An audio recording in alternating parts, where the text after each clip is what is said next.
ओम शांती. आजची मुरली आहे 2/6/2025. आज बाबा सांगतात, माझ्या गोड मुलांनो, तुम्ही याद मध्ये राहा, म्हणजे दूर असतानाही तुम्हाला जवळचा अनुभव होईल. यादने जवळचा अनुभव होतो आणि तुमचे विकर्म देखील विनाश होतात.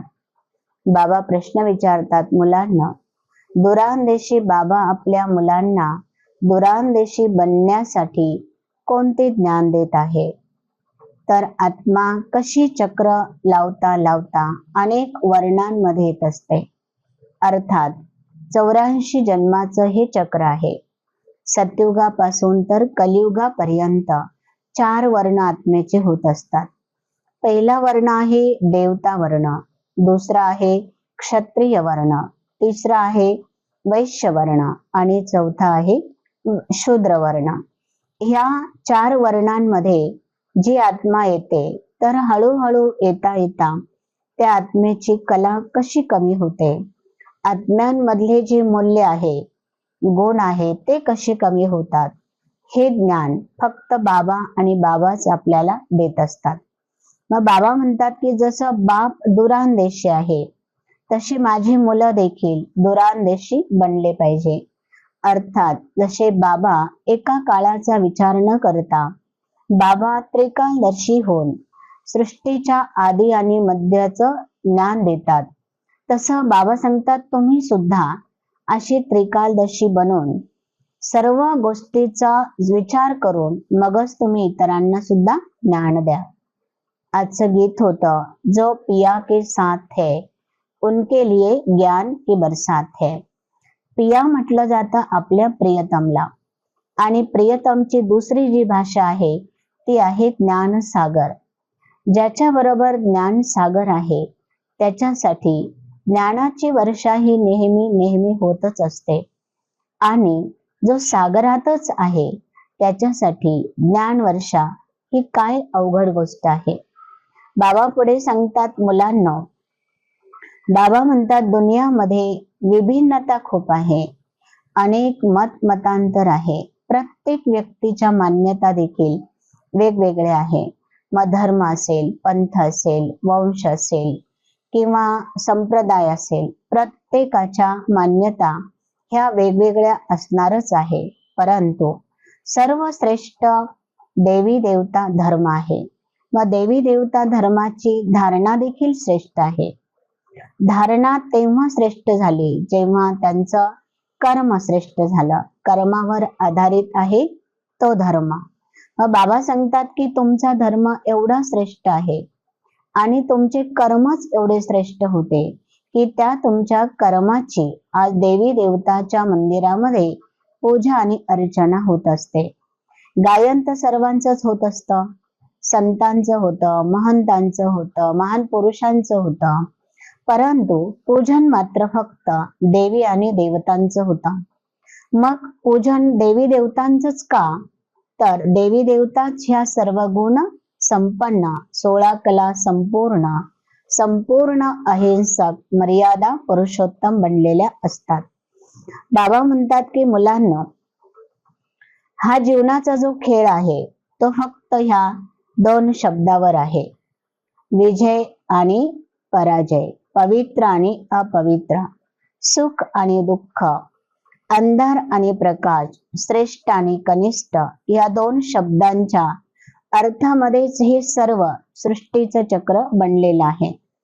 बाबा सांगतात की मुलांनो, ज्याची बुद्धीची लाईन बाबा बरोबर एकदम क्लिअर आहे, ज्याची बुद्धी बाबांमध्ये एकदम रममान झालेली आहे, त्या बुद्धीला बाबा मधून मधून खूप सुंदर सुंदर इशारे टच करत असतात आणि ती बुद्धी देखील कॅच करत असते.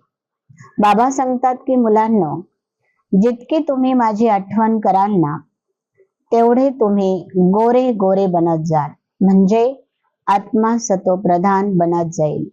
आणि यासाठी बाबांनी एकच मंत्र दिलेला आहे, तो म्हणजे मन मना भव. ह्या मन मना भव मंत्राला वशीकरण मंत्र म्हटलं जातं. वश कोणाला करायचं?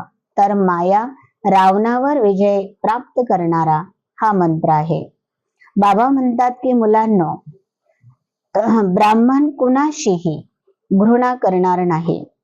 ब्राह्मण अर्थात सरळ चालणारा, कुणाशी तो वादविवाद घालणार नाही. सर्वांवरती दया, करुणा आणि रहम करणारा, सर्वांनाच माफ करणारा आणि सर्वांवरच दया करणारा.